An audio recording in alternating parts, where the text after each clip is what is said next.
Alors, Verlaine, bon, comme d'habitude, mon problème avec la poésie, c'est que je m'y connais pas de fou, c'est vraiment pas le domaine dans lequel... Paul Pogba, non. Euh, Presque, mais pas exactement. C'est pas du tout le domaine littéraire que j'ai de un le plus lu, de 2 le plus étudié et de 3 le plus apprécié, ce qui explique les deux premières parties de la phrase.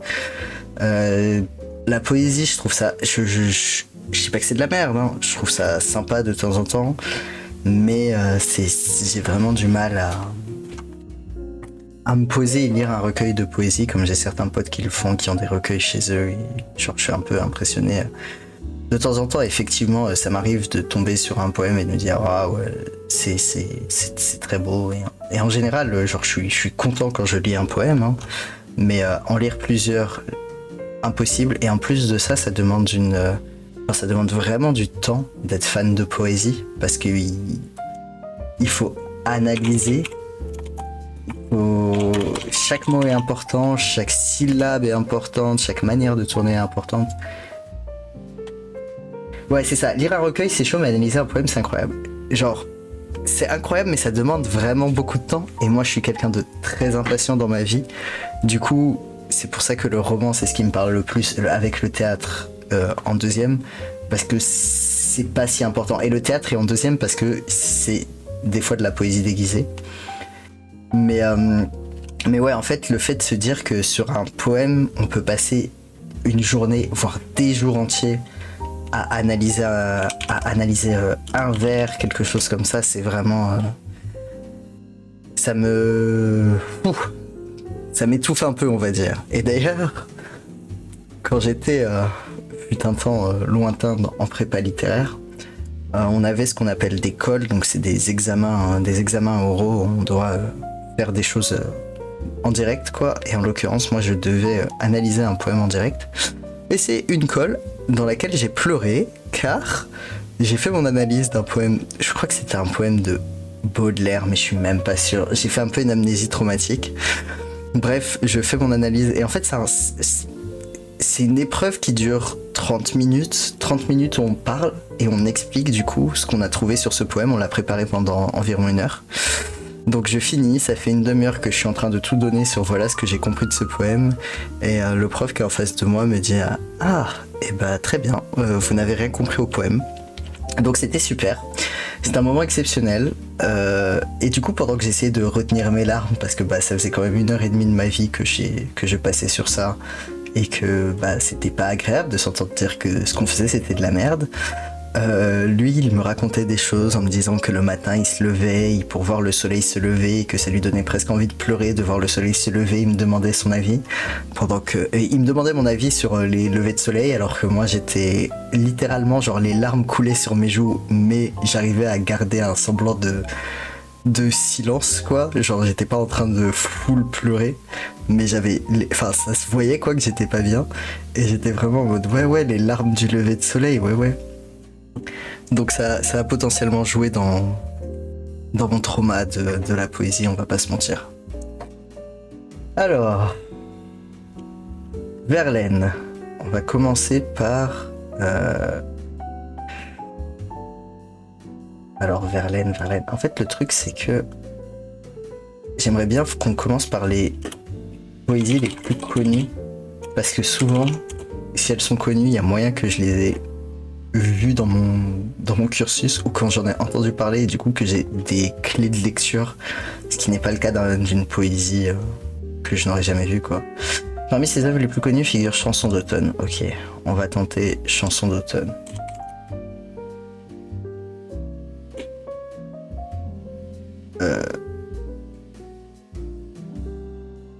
Et bah, alors Paul Verlaine, Automne. Chanson d'automne, ça doit être celle-là. Par contre, autant lire de la poésie et tout ça, c'est un truc que je fais rarement parce que voilà, ça prend du temps et beaucoup de cerveau, de jus de cerveau comme on dit, c'est-à-dire d'analyse. Mais les lire à voix haute, enfin les lire et les scander, je trouve ça trop cool. Même si une fois sur deux je bafouille, je trouve que ça montre à quel point la langue française, en l'occurrence, a un pouvoir de fou, quoi. Enfin, comment les mots ont une importance et c'est un peu enivrant, quoi. Alors, chanson d'automne. Les sanglots longs des violons de l'automne blessent mon cœur d'une langueur monotone. Tout suffocant et blême quand sonne l'heure, je me souviens des jours anciens et je pleure. Et je m'en vais au vent mauvais qui m'emporte de ça, de là, pareil à la feuille morte. Je me rends compte en le lisant que je l'ai tout à fait lu. Enfin, que je l'ai même, je crois, appris quand j'étais en primaire. Chanson d'automne. Chanson d'automne, analyse. Quand même, on va respecter un minimum. Alors, on va voir les thèmes principaux. Alors, paysage extérieur, paysage intérieur, oui, musicalité du poème, lyrisme du poème, en quoi ce poème est-il original? Alors, un poème musical, bon ça, j'ai envie de dire... c'est la partie que j'aime le moins dans les analyses de poèmes, parce que oui, forcément, c'est fait pour bien sonner, c'est un poème. Je trouve que... Après un certain moment, enfin après avoir fait beaucoup d'analyses, c'est un peu la partie où t'es en mode ouais, je sais déjà ce qui va se raconter dans cette partie. Alors que les thèmes et tout ça, c'est déjà ça change beaucoup plus d'un poème à l'autre. Alors, nanana, poésie lyrique. Alors la correspondance, non. Paysage triste, annonçant d'emblée un lien entre le paysage et les sentiments personnels. Donc ok, il est triste, ça on peut le comprendre, mais... Est-ce qu'on a une... Oui, c'est ce que j'allais dire. Est-ce qu'on a une explication de pourquoi? Et du coup, c'est l'automne comme déclin, une réflexion sur la mort, bien évidemment. Le fait que la vie, ça serait les 4 saisons. Donc le printemps, l'été, l'automne et l'hiver étant la mort. Le printemps étant bien sûr la première partie et la meilleure. Ok. Oui, globalement des thèmes assez communs. Mais c'est un poème que j'aime bien, Chanson d'automne, parce que bon déjà, il est court. J'avoue, j'aime bien les poèmes courts. Il a des vers courts. Il sonne bien. Et on comprend à peu près ce qu'il veut raconter. Enfin, c'est pas exactement ça que je veux dire. C'est plutôt, même si on ne comprend pas, il arrive à nous faire ressentir ce qu'il aimerait qu'on ressente, à savoir cette idée de l'automne qui arrive et qui attriste un peu tout le monde, même si personnellement moi l'automne c'est ma saison préférée, mais voilà un peu cette idée là. Du coup, en termes de style d'écriture, on va peut-être en prendre un autre pif. Allez, on va faire celui à Baudelaire par curiosité, parce que je n'ai jamais lu. Je ne t'ai pas connu, je ne t'ai pas aimé, je ne te connais point et je t'aime encore moins. Je me chargerai mal de ton nom diffamé, et si j'ai quelque droit d'être entre tes témoins, c'est que d'abord, et c'est qu'ailleurs, vers les pieds joints, d'abord par les clous froids, puis par les lampes amées, des femmes de péché, desquelles, autant ou moins, tant baisé, shrem folle et baiser affamé, tu tombas, tu prias comme moi, comme toutes les âmes que la faim et la soif sur les routes poussaient belles d'espoir au calvaire touché. Calvaire juste et vrai, calvaire où donc ces doutes, si sa grimace art pleure de leur déroute, mourir simplement, nous hommes de péché. Ça me parle déjà beaucoup moins. Déjà parce que un des problèmes de la poésie malheureusement c'est que ça vieillit. Donc là il y a Shrem, aucune idée de ce que ça veut dire. Et là calvaire je pense que ça fait référence aux jeunes filles du calvaire qui étaient des prostituées, mais j'en mettrai pas ma main à couper. Alors, à Charles Baudelaire, analyse.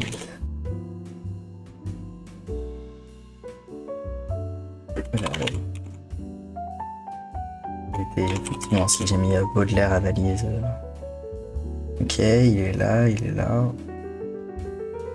Il n'y a pas d'analyse.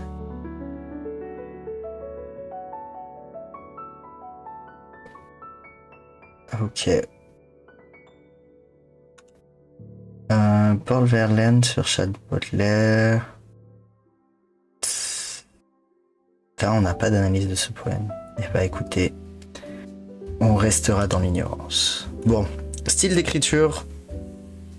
Verlaine, on part sur une très bonne moyenne quand même, voilà, c'est de la poésie, il maîtrise son sujet, il sait bien écrire. Bon, je cache pas que sur le physique, il y a quand même la calebasse qui va sûrement jouer en sa défaveur. Il est mort à quel âge? À 51 ans. Mort à 50 ans. Moi je mise sur la syphilis, mais on verra. Alors, il est né à Metz. Ah, ça change un petit peu de tous ces poètes nés à Paris. Et il est mort à Paris. Bon, ça c'est normal, les poètes meurent à Paris.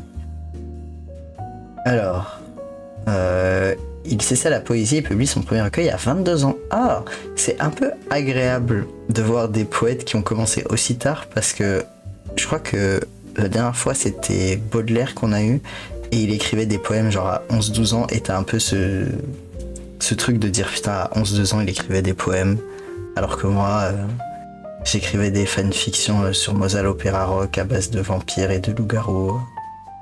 C'est pas la même prestance, dirons-nous. Alors, on va lire le résumé, comme ça ensuite on verra ce qu'on peut zapper dans la biographie. Ok, il épouse Mathilde Mottet qui a sa page Wikipédia. Il a un enfant qui s'appelle Georges. Ensuite, sa vie est renversée et bouleversée quand il rencontre Arthur Rimbaud, ce qui conduit à leur séparation. Attends. Il l'épouse en 70, ils ont un enfant, et en 71, il rencontre Rimbaud. Ouais, c'est allé vite. La relation amoureuse tumultueuse et errante en Angleterre et en Belgique qu'il mène désormais avec Rimbaud débouche sur la scène violente où, à Bruxelles, Verlaine, d'un coup de revolver, blesse au poignet celui qu'il appelle son époux infernal. Jugé et condamné, il passe 2 années en prison. Ah oui, d'accord. Je savais pas qu'il avait fait de la prison pour avoir tiré sur Rimbaud. J'ai un peu ce...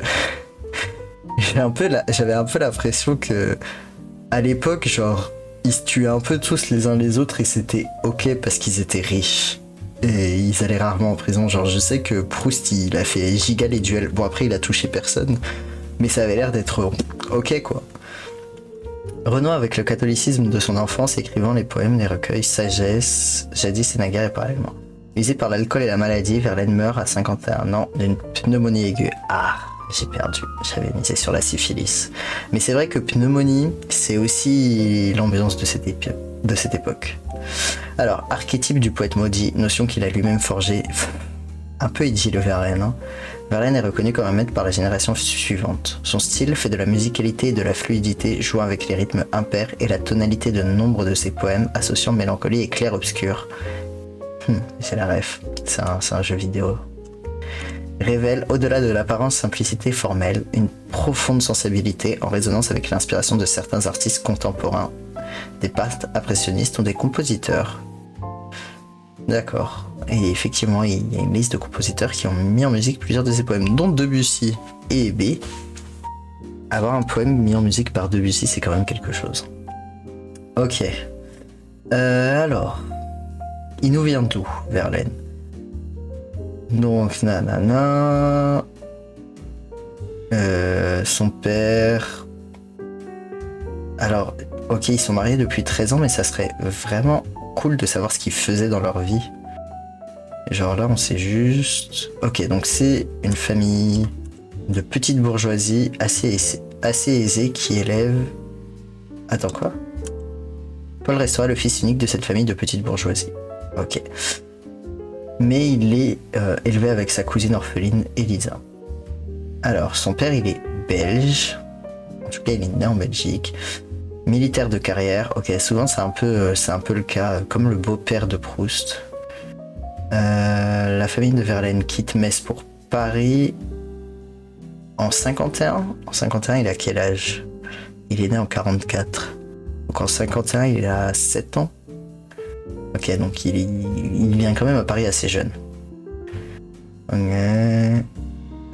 Enfant aimé et plutôt appliqué, il est mis en pension à l'Institut Landry, ok. Donc il va au lycée Condorcet. Putain, c'est fou comment les lycées à l'époque c'était tous des dingueries. Paul Verlaine devient un adolescent difficile et obtient finalement son baccalauréat en 62.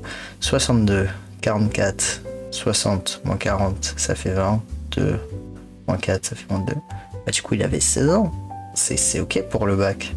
Pour un adolescent difficile. Je peux vous dire qu'aujourd'hui, les adolescents difficiles, ils ont pas leur bac à 16 ans. Alors... Il s'essaie à la poésie durant sa jeunesse. En pension, il s'ennuie. Ok, donc après qu'il ait le bac, il s'inscrit en droit comme tout le monde, mais abandonne ses études comme tout le monde, préférant les cafés et les cercles littéraires parisiens comme tout le monde. Ils ont un peu tous la même vie. Hein. Il se veut poète parce qu'il admire Baudelaire, ce qui explique du coup pourquoi il a écrit un poème. Et il publie son premier poème en 63. 44, 63, 19 ans. Ah. J'avais l'espoir que ça soit un late bloomer, mais pas du tout.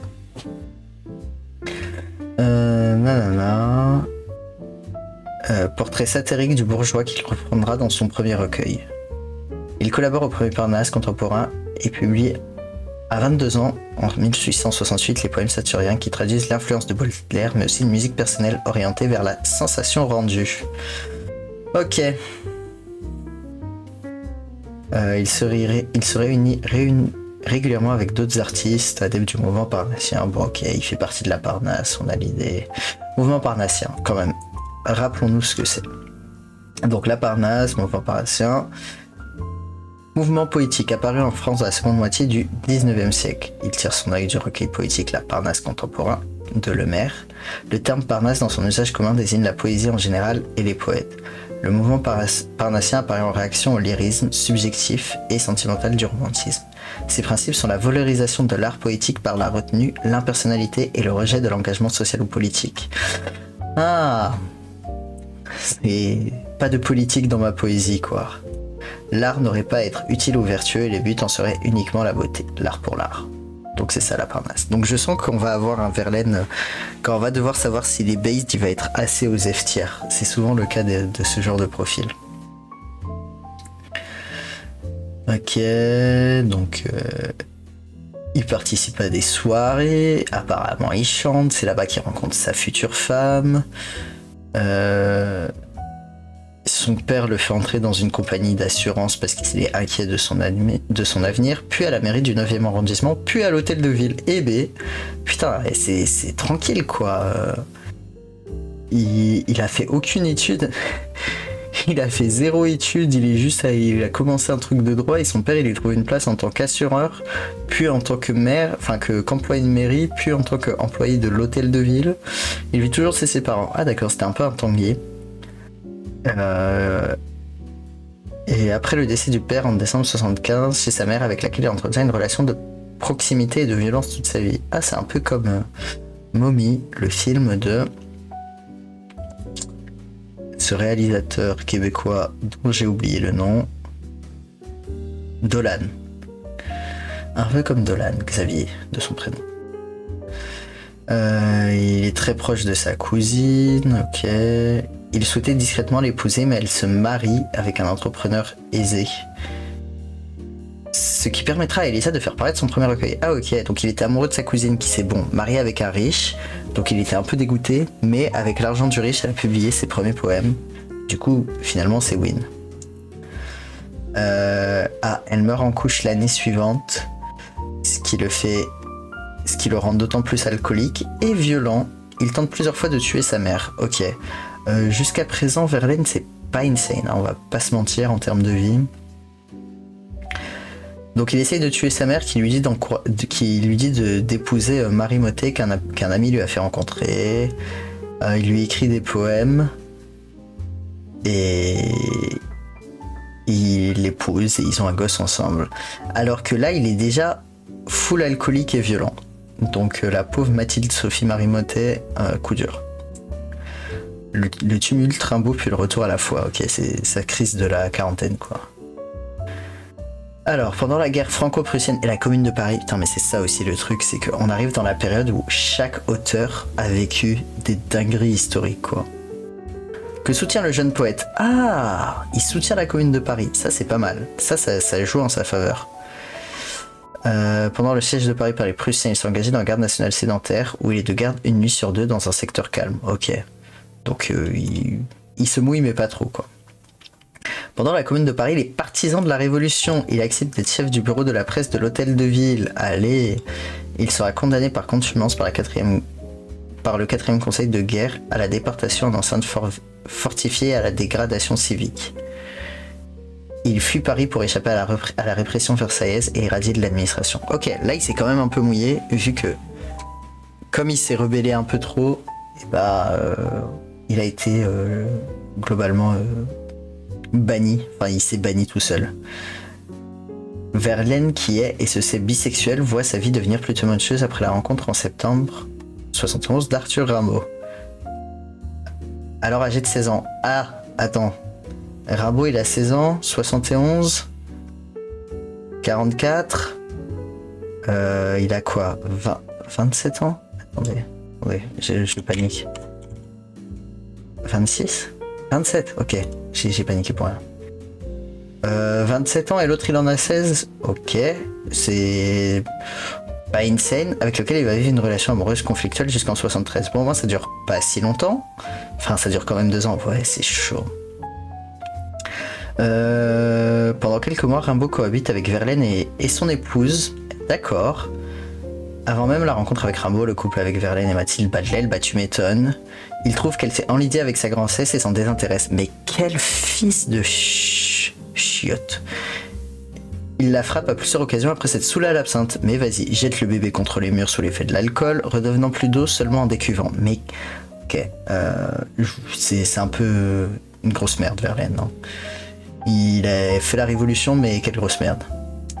La cohabitation avec Rimbaud, également fortement alcoolisé, achève le mariage de Verlaine. Tu m'étonnes, ils sont tous les deux full burax à s'envoyer des lettres d'amour. Mathilde trouve des lettres d'amour entre les deux et s'en sent humilié. Je sais pas si tu dois se sentir humilié. Sens-toi soulagé que ce mec se barre. Hein. Ok, donc en 72, il s'en prend à son gosse en le balançant contre un mur, nickel, alors qu'il le délaisse totalement au-delà de ça, donc parfait. Paul est à genoux sur Mathilde et lui en serre le cou de toutes ses forces. Heureusement, il y a les parents de Mathilde qui arrivent et qui le calment.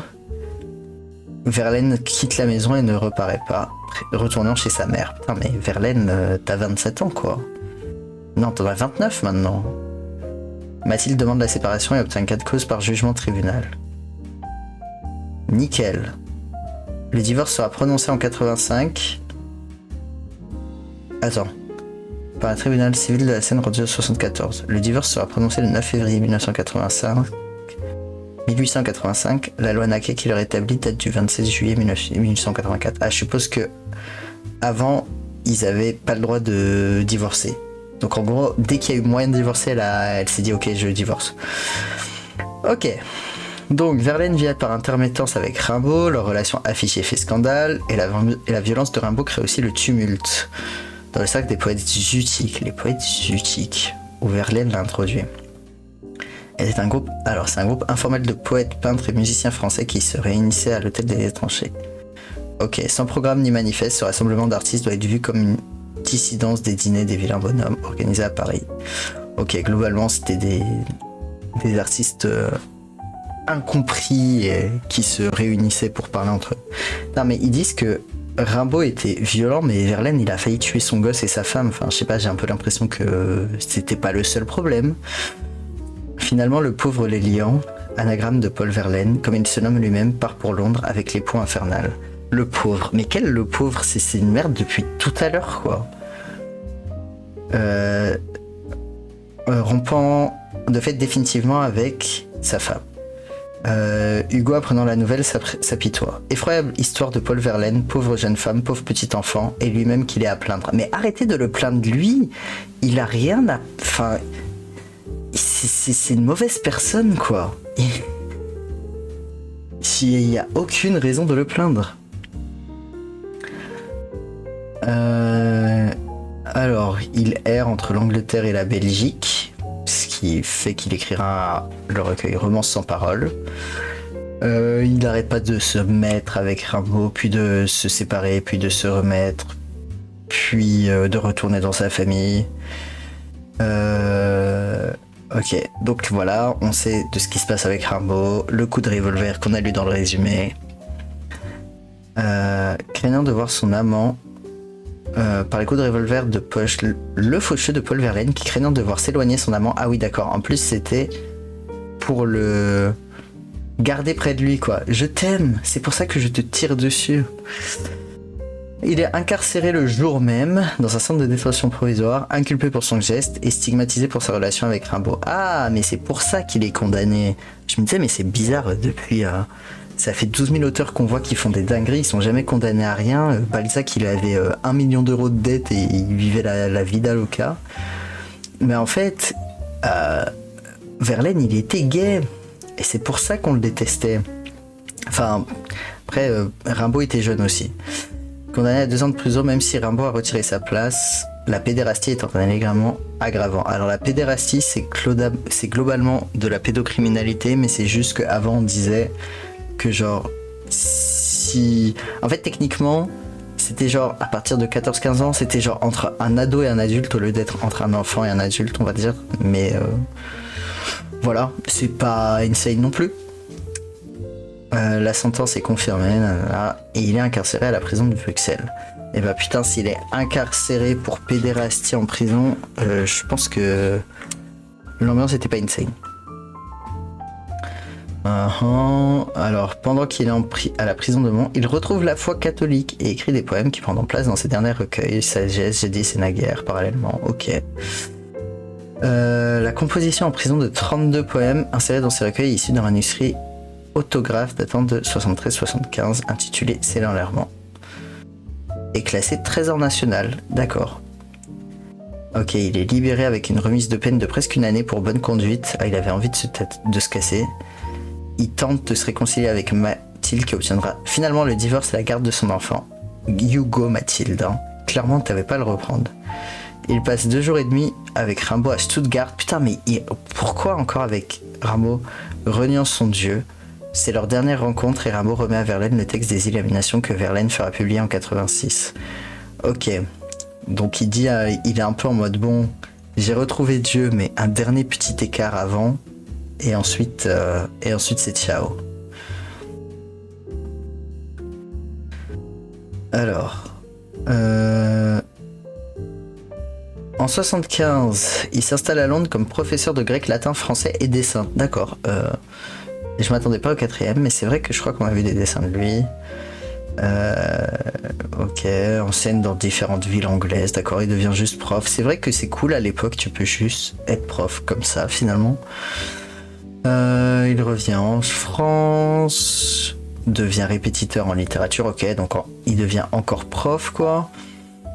Il se prend d'une vive affection pour l'un de ses élèves âgé de 17 ans, au secours. Fils d'un couple d'agriculteurs, mais en 78, son contrat n'est pas renouvelé sous prétexte d'économie de gestion.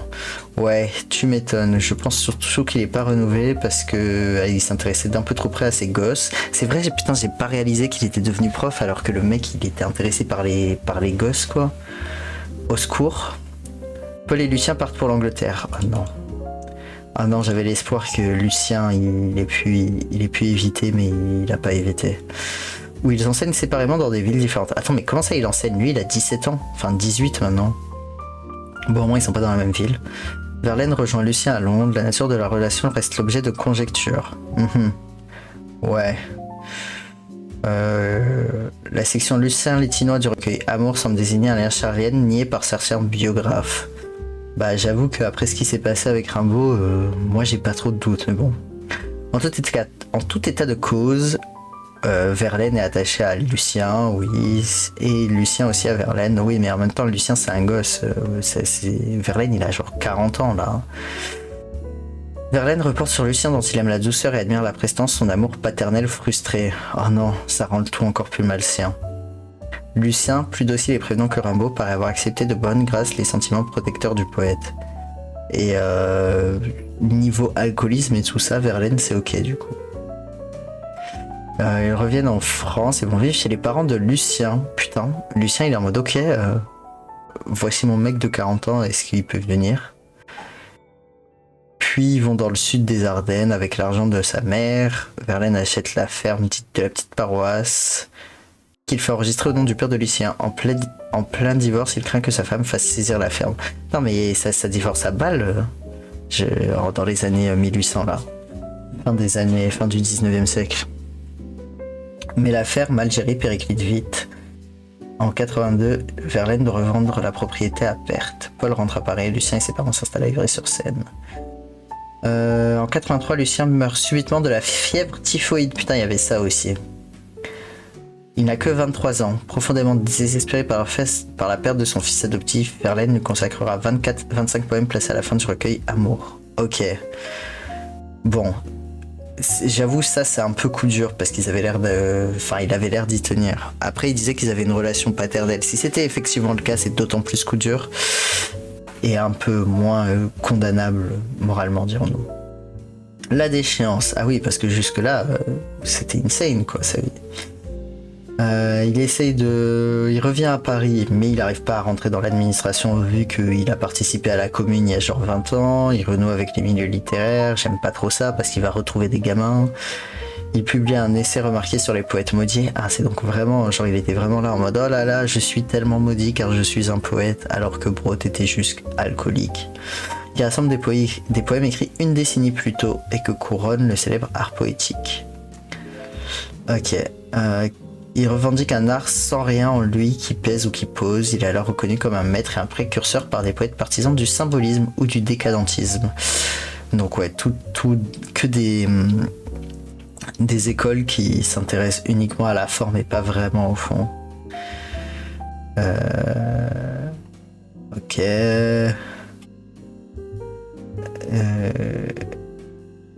En 1894, malgré sa négligence physique et l'opprobre attaché à son nom, il est désigné comme prince des poètes. Ça veut dire quoi malgré sa négligence physique? Ça veut dire, bon ok, il est pas très beau, il sent pas très bon, mais il a quand même le droit d'être le prince des poèmes. Son alcoolisme entraîne des crises de violence répétées. Bah, c'est ce qui me semblait, j'étais en mode, mais qu'est-ce qui se passe? On a oublié qu'il était alcoolique. Il est emprisonné à Vouziers pour avoir tenté une nouvelle fois d'étrangler sa mère, avec laquelle il vit toujours. Putain, mais au secours. Longue déchéance, sa fin de vie est quasiment celle d'un clochard en tant qu'affaissé hôpitaux et condamné à des amours misérables, soutenu par de rares subsides publics ou privés. Il donne quelques conférences, il ne produit plus guère que des textes d'occasion dont des poèmes érotiques voire pornographiques. D'ombres, je suppose. Souffrant de diabète, d'ulcère et de syphilis. Ah! Bon, il est pas mort de syphilis, mais il l'a eu quand même. Je pense que ça n'a pas aidé. Il meurt d'une pneumonie aiguë à 51 ans. Ces obstacles réglés par le ministère de l'Instruction publique et des Beaux-Arts. Putain, c'est quelque chose quand même. On lui à l'église de Saint-Étienne-du-Mont, ça va, on la connaît pas trop.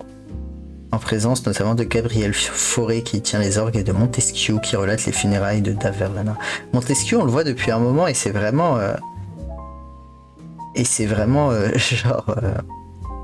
on dirait un peu un mec qui voulait s'appeler Montesquieu mais qui a pas réussi quoi.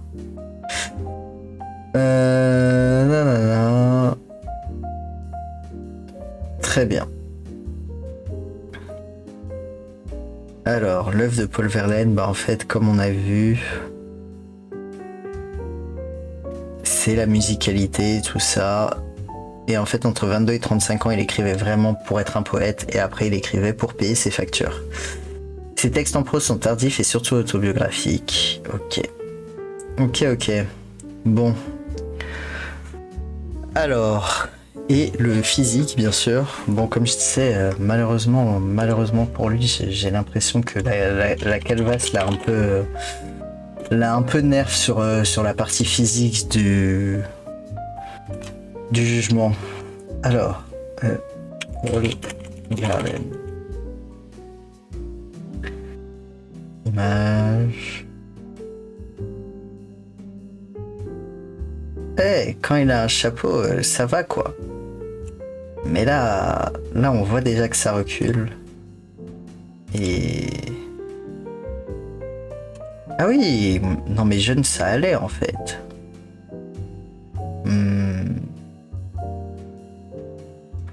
Bon, en vrai, il est pas... C'est ok, quoi. C'est pas terrible. Bon, par contre, style d'écriture, du coup, c'est plutôt bien. Based, bof. Bon, il a participé à la commune, mais ensuite...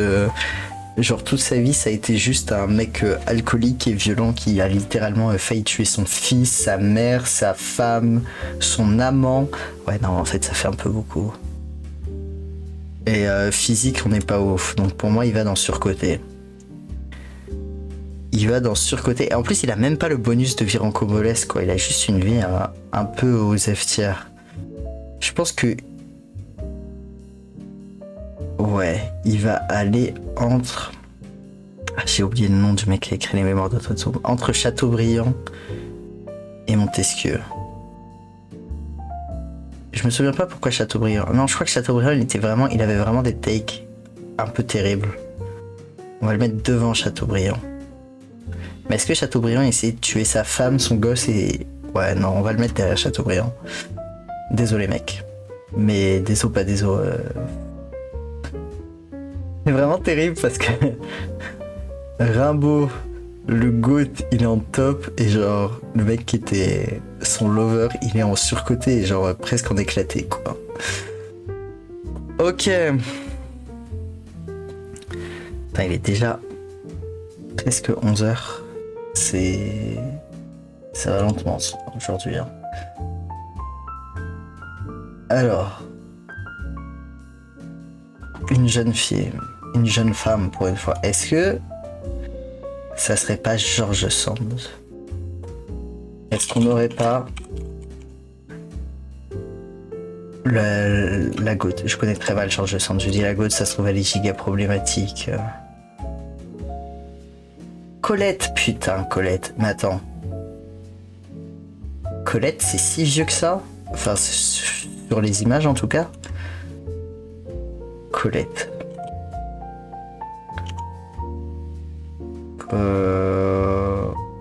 C'est pas comme ça? Il y a un seul L.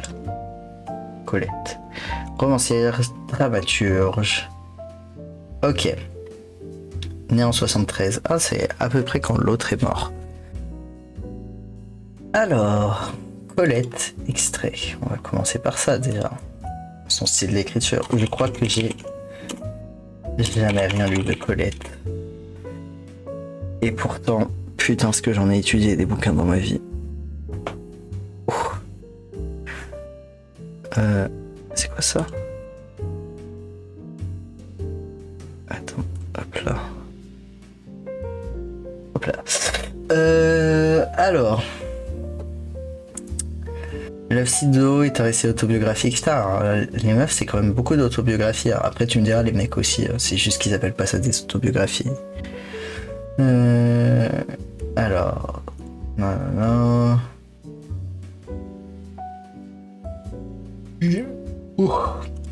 Elle écrivait quoi? Une femme de lettres, actrice, journaliste. Ok. Bisexualité affirmée et revendiquée. Eva. Est-ce qu'on est dans la bisexualité day? Visible day? Entre elle et notre chère Verlaine. Alors, qu'est-ce qu'on a? Putain, c'est des extraits un peu courts. Il va falloir vivre sans que ma vie et ma mort dépendent d'un amour. J'y arrive, c'est prodigieux. Insane. J'ai des amis plus jeunes, surtout plus jeunes que moi. D'instinct, j'aime acquérir et engranger ce qui promet de durer au-delà de mon terme. D'accord. C'est genre, on se souviendra de moi après ma mort, car mes amis sont plus jeunes que moi. J'ai le souvenir très net d'avoir été moins chérie de mes bêtes quand je souffrais d'une trahison amoureuse. Elle flairait sur moi la grande déchéance, la douleur. J'ai vu à une belle chienne de qualité un regard inoubliable, généreux, encore, mais mesuré, ennuyé, avec cérémonie, parce qu'elle n'aimait plus autant la signification de tout mon être. Un regard d'homme, le regard d'un certain homme, la sympathie de l'animal pour l'homme malheureux. Ah ouais, je suis pas trop d'accord avec ça, mais je suppose que si elle le dit, c'est qu'elle l'a vécu. Mais moi, mon yinche, quand je suis triste, il me méprise pas. J'ai pas l'impression, du moins. Retiré dans ma chambre, j'attends avec une impatience modérée la retraite du visiteur pour qui nul lui n'est clos, et qui déjà pousse sous ma porte un singulier hommage de pétales flétris, de graines vannées finement, de sable de papillons molestés. Va, j'ai découragé d'autres symboles, et je n'ai plus 40 ans pour détourner le front devant une rose qui se fane. C'en serait donc fini de cette vie de militante.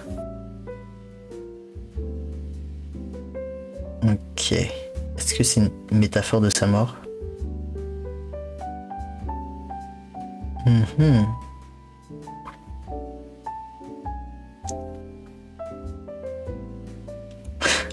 Je sais pas de qui elle parle, mais j'aime bien. Je ne la comprenais pas alors. Elle se fut expliquée plus tard. Sans doute, je comprends à présent son « tu n'es pas en danger ». Mot ambigu qui ne visait pas seulement mes risques de calamité. À son sens, j'avais déjà passé ce qu'elle nomma le pire dans la vie d'une femme, le premier homme. On ne meurt que de celui-là, après lequel la vie conjugale ou sa contrefaçon devient une carrière. Ok. Bon, c'est un style qui est assez... ok, genre il y a rien de très marquant, c'est pas lourd, ça se lit bien, pas de nul à chier non plus. Putain, c'est la présidente de l'académie du concours entre 49 et 54, mais quelle goth. C'est assez rare pour que je le mentionne.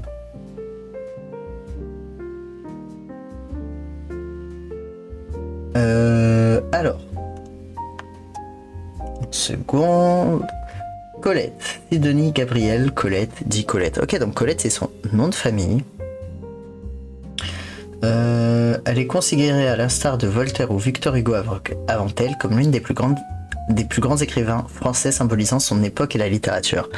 Ça c'est un peu fou que elle ait autant de considération et que pourtant on l'étudie mais 1000 fois moins que Voltaire ou Victor Hugo. Enfin c'est pas fou, on sait tous très bien pourquoi c'est le cas. J'ai acheté un bouquin sur comment les femmes étaient effacées de la littérature et j'ai pas encore eu le temps de le lire mais ça, je pense que ça m'aurait été utile. Peut-être lors de la prochaine session j'en saurai plus.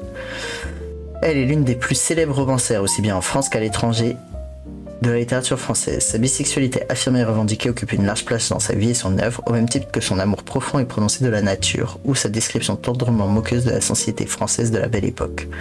Deuxième femme à être élue membre de l'Académie du concours en 1945, elle en devient la présidente entre 49 et 54.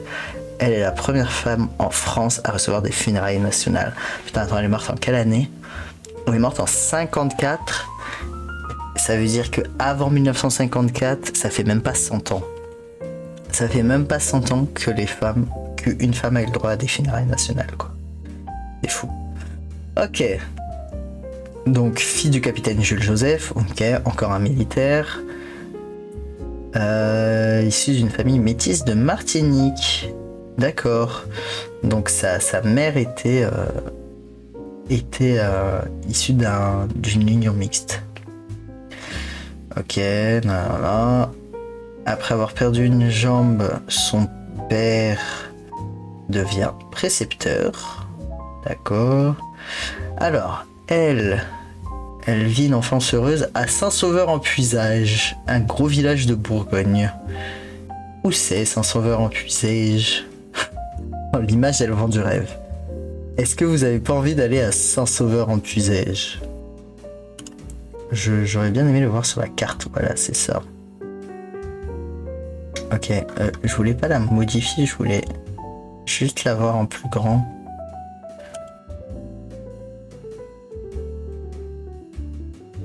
Mais pas trop loin de Paris, quoi. Très bien. Donc elle est à Saint-Sauveur-en-Puisaye. Adorée par sa mère comme un joyau tout en or au sein d'une nature fraternelle, elle reçoit une éducation laïque dans une famille de la petite bourgeoisie. Ok. Sido, féministe et athée convaincu qui ne craint pas de troubler le curé de Saint-Sauveur avec son chien ou de l'air Corneille caché dans un missel. C'est quoi un missel? Un livre liturgique du rite catholique. Ok, donc elle lisait Corneille en scred caché dans sa Bible, quoi. Putain, genre elle avait caché du Corneille dans sa Bible. C'est quelque chose, hein. Est-ce qu'aujourd'hui il y a des gens qui cachent du Musso dans leur Bible, les amis? Donc Sido, c'est sa mère. Lui apprend l'art de l'observation, notamment dans le jardin. Ok, la jeune Gabrielle lit très tôt les grands classiques et prend des leçons de français et de style auprès de son père, grand lecteur de journaux. Oui. Sido ayant des goûts de luxe que son mari ne sait lui refuser, la famille est ruinée et doit quitter Saint-Sauveur pour s'installer à Châtillon-sur-Loing. Mais dis donc, qu'est-ce qu'on apprend sur la géographie française aujourd'hui? Oh, ça va, c'est pas si loin. Mais j'ai l'impression que c'est quand même beaucoup plus petit. Ok. Ok. Gabriel rencontre Henri Gauthier-Villard. Je suppose que si son nom est en bleu, c'est qu'il va avoir une importance. Colette et Willy se marient. Ok, très bien. Willy est un critique musical très influent et un auteur prolifique de romans populaires, écrits en tout ou partie par des prêts de plumes. Très bien, donc en fait, il est pas auteur, il est voleur. Et Henri Gauthier-Villard, il n'a pas trop tenu dans la postérité, lui. Hein. En même temps, c'était pas lui qui écrivait ses bouquins. Il est aussi propriétaire d'une maison d'édition, Gauthier-Villard. Ah, est-ce qu'elle est toujours là? J'ai pas l'impression. 28,98. Ouais, donc j'ai l'impression qu'effectivement, ça a été... ça a disparu. Ok. Le couple s'installe au 55 quai des Grands Augustins et le couple s'installe au dernier étage de l'immeuble. Ok, donc c'est à Paris quand même. Oh, sympa. Il introduit sa jeune femme dans les cercles littéraires et musicaux de la capitale où Gabriel fait sensation avec l'accent rocailleux de sa Bourgogne natale. C'est genre... Aujourd'hui, c'est un peu les étrangers qui sont en mode « Oh, tu as un accent si sexy » et là-bas, c'était genre « Oh, elle ne parle pas le parisien ». Ok, surpris par le don d'écriture de sa jeune épouse, Willy l'utilise elle aussi comme prêt de plume. Nickel. Femme inconnue, elle signera Colette Willy jusqu'en 1923 sous le nom de Colette Gauthier-Villard.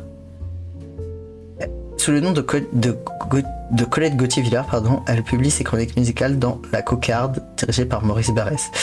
J'espère que c'était pas la Cocarde d'aujourd'hui, parce que sinon c'est pas super base de sa part, mais j'ai pas l'impression. Ok, donc en gros son mari lui fait écrire plein de choses sous pseudonyme.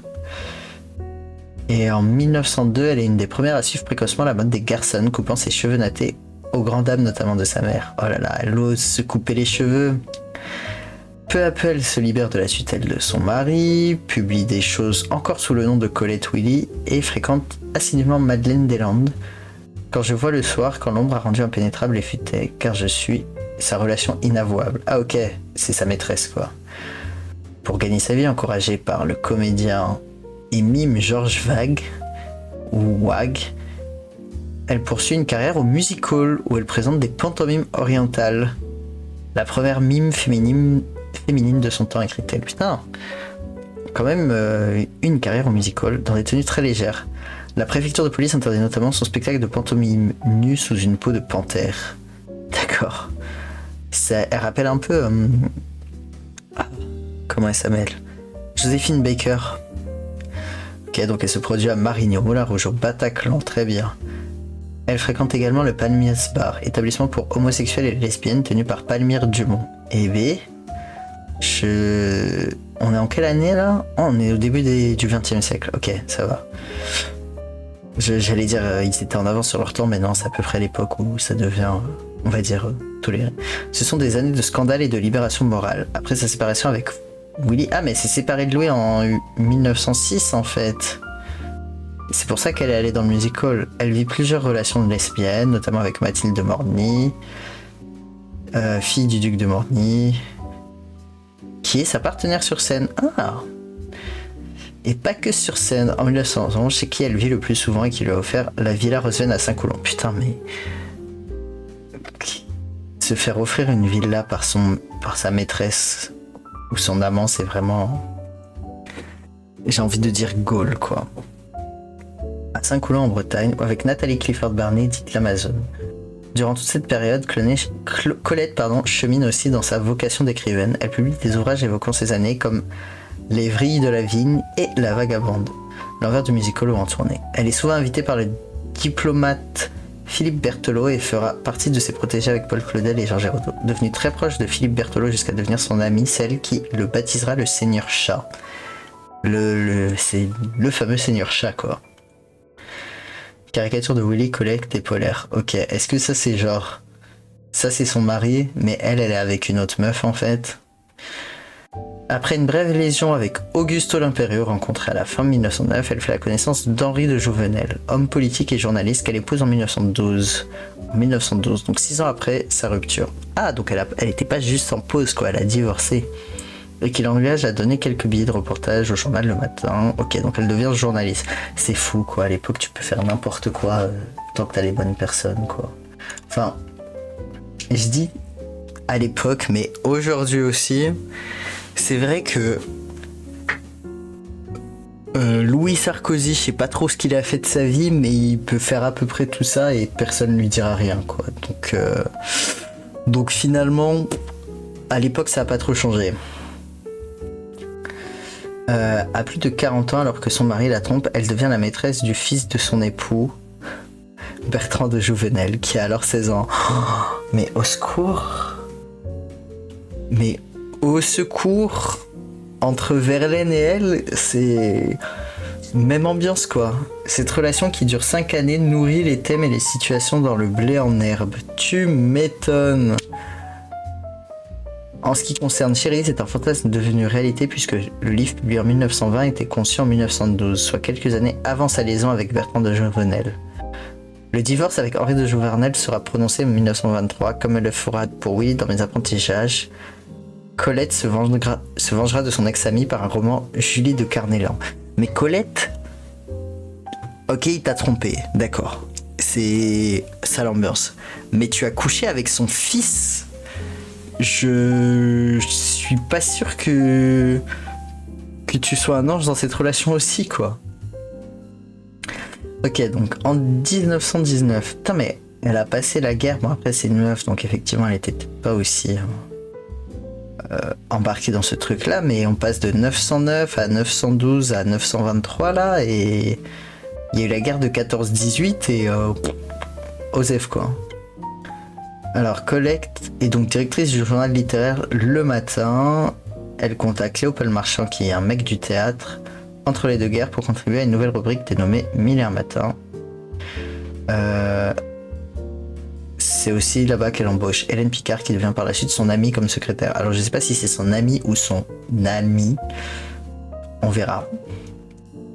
Il invite Léopold dans sa demeure bretonne. Est-ce que c'est son troisième mari? Ils travaillent tous les deux pour adapter Cher en pièce de théâtre. Ils s'occupent de la mise en scène et ils jouent même un rôle. Ok, Osef un peu. Colette publie des romans, d'accord.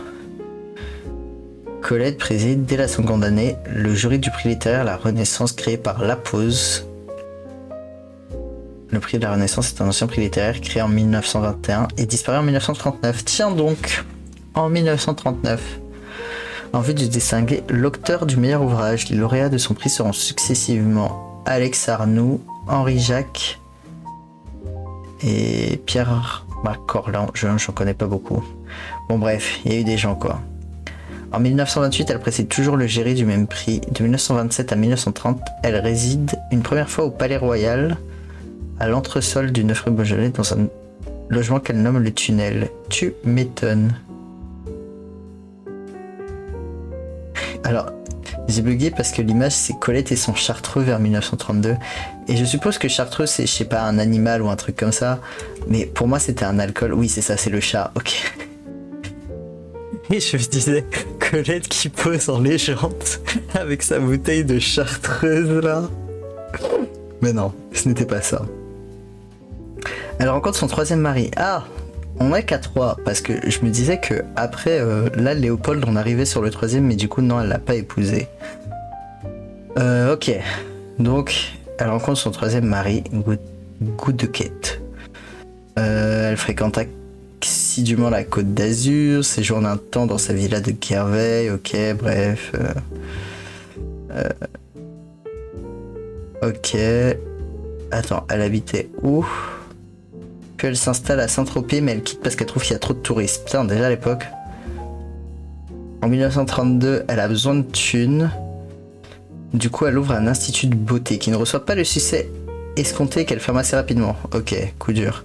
Elle reprend la critique dramatique pour une revue conservatrice et nationaliste. Oula, il y a un petit dérapage. Bah déjà, on sait pas ce qu'elle a fait en 14-18. Hein.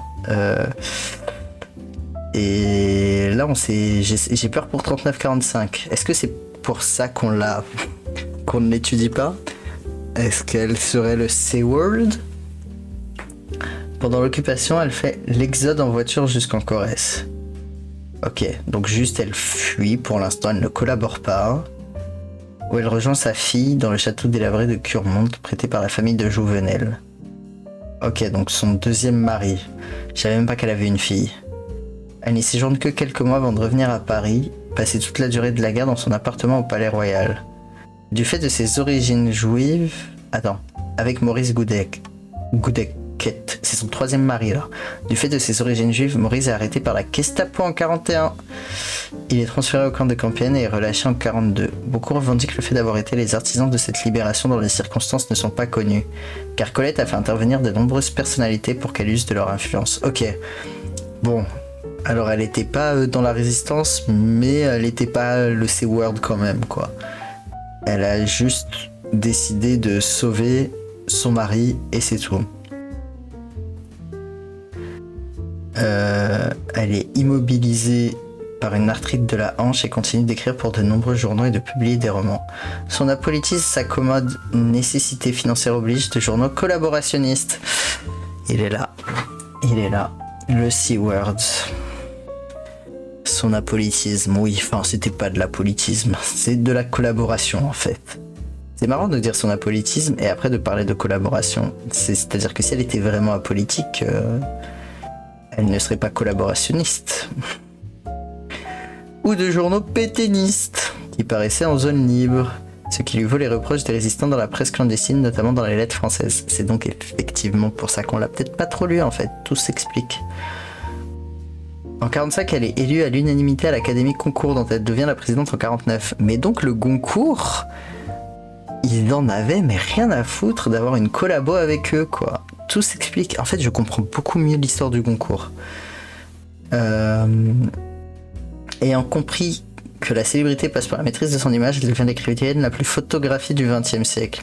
Mais en fait, c'est vrai que là, cette photo, elle est un peu dégueulasse. Mais il y a plein de photos dans son article. Ok, elle est nommée présidente d'honneur du Conseil fédéral de la Fondation Pierre de Monaco. Mais en fait, elle arrive à faire plein de choses que d'autres auteurs n'ont pas réussi, uniquement parce que elle est pas engagée en politique, quoi. Ok. Elle est la deuxième femme à être élevée au grand officier de la Légion d'honneur. En 53, alors qu'elle était collabo. Après le maréchal Lyotet, la plaque lui est décernée, ok, elle meurt. Non.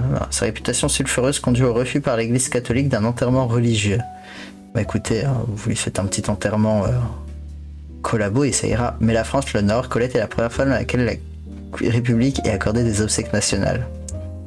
C'est fou. C'est fou qu'elle ait eu autant d'honneur alors qu'elle a collaboré, quoi. Enfin, elle a peut-être pas... J'espère, en tout cas, c'est pas dit qu'elle a pas dénoncé des voisins et tout ça, mais elle a écrit avec des collabos, quoi. Elle a littéralement collaboré. Et c'est pas parce que c'est toi qui tires le flingue que, voilà. En tout cas, elle était même pas juste neutre, quoi. Elle était active. Et si elle était vraiment apolitique, elle aurait refusé aussi d'écrire dans des journaux collaborationnistes, quoi. C'est fou. Et elle a été quand même... Enfin, elle a rien eu, quoi. À la sortie, on lui a dit « Oh, t'inquiète, c'est good. Honneur national, Légion d'honneur. Tiens, dirige le Goncourt aussi. » Pouf. C'est un peu déçu par Colette. Alors qu'elle était bisexuelle. Genre, meuf, les nazis, ils t'auraient mais cramé. Elle montre un style épuré mais élevé. Elle trouve sa place parmi les romanciers régionalistes qui sont imposés durant l'entre-deux-guerres à travers, entre autres, la description de sa région natale, la Bourgogne. Ok. Ok, elle est ouvertement bisexuelle. Non.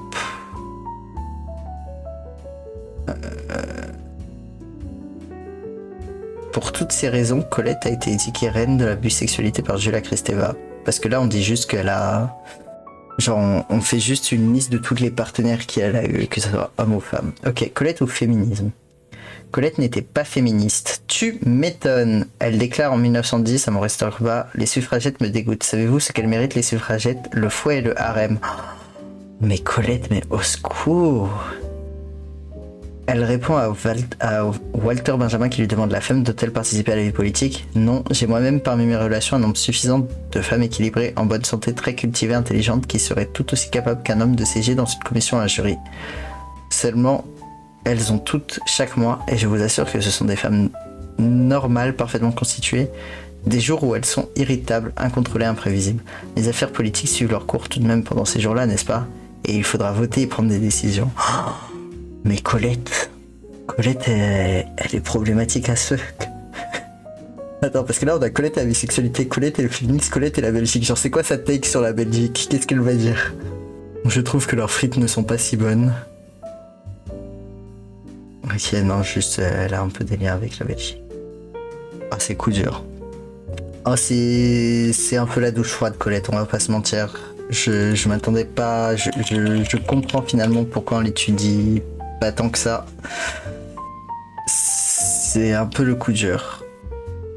Bon, après, elle a l'avantage d'être une femme, ce qui veut dire que physiquement, quand elle était jeune, bah, elle était plus belle que la majorité des hommes, quoi. C'est juste factuel. Parce que, bah, les femmes en attendaient plus d'elles, donc elles se pomponnaient plus et on acceptait moins qu'elles soient moches, même si elles étaient poètes, quoi. Je veux dire, et même en étant âgées, hein, même quand elle est plus vieille, ça va, quoi. Bon. Colette, ça va aller.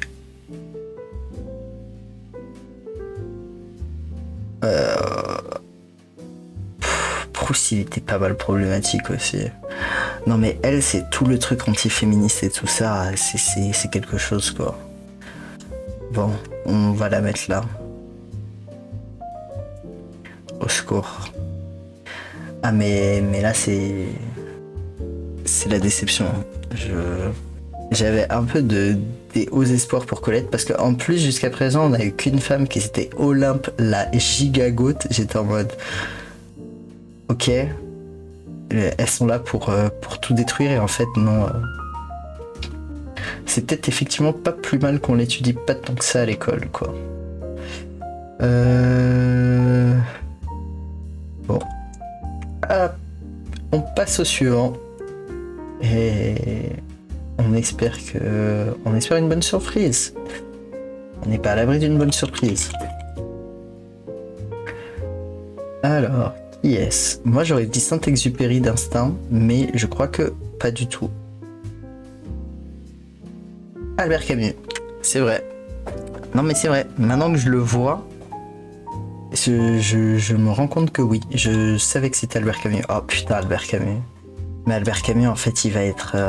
Je sais déjà que va y avoir toute la partie de l'Algérie où ça va être terrible, en fait. Où il est juste indéfendable. C'est... Sur la partie based, là... Je sais plus, il avait dit une phrase...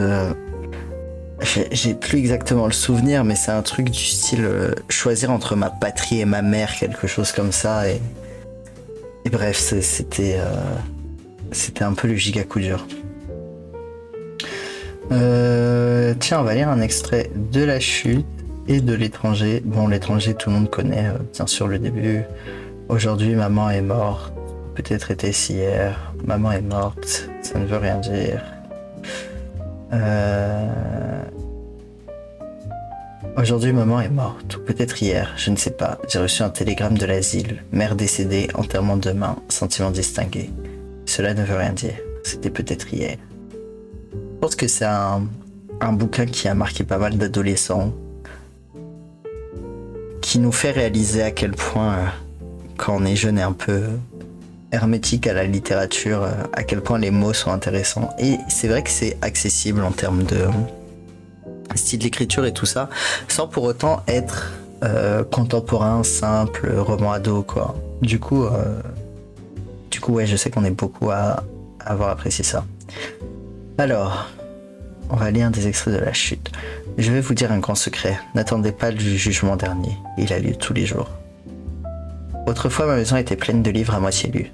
C'est aussi dégoûtant que ces gens qui écornent un foie gras et font jeter le reste. L'amitié, c'est moins simple. Elle est longue et dure à obtenir. Mais quand on l'a, plus moyen de se débarrasser. Il faut faire face. Ne croyez pas surtout que vos amis vous téléphoneront tous les soirs comme ils le devraient pour savoir si ce n'est justement pas le soir où vous décidez de vous suicider, ou si simplement vous n'avez pas besoin de compagnie, si vous n'êtes pas en disposition de sortir. Mais non, s'ils téléphonent, soyez tranquille. Ce sera le soir où vous n'êtes pas seul et où la vie est belle. Le suicide, il vous y pousserait plutôt, en vertu de ce que vous devez à vous-même selon eux. Ouf, belle vision de l'amitié. Après, est-ce qu'on est étonné de ce genre de discours de la part de Camus? Sur le pont, je passais derrière une forme... Ah mais oui, c'est vrai. La raison pour laquelle le personnage principal de La Chute d'Albert Camus ne traverse pas les ponts. Sur le pont, je passais derrière une femme penchée sur le parapet et qui semblait regarder le fleuve. De plus près, je distinguais une mince jeune femme habillée en noir. Entre les cheveux sombres et le col du manteau, on voyait seulement une nuque fraîche et mouillée, à laquelle je fus sensible. Mais je poursuivis ma route après une hésitation.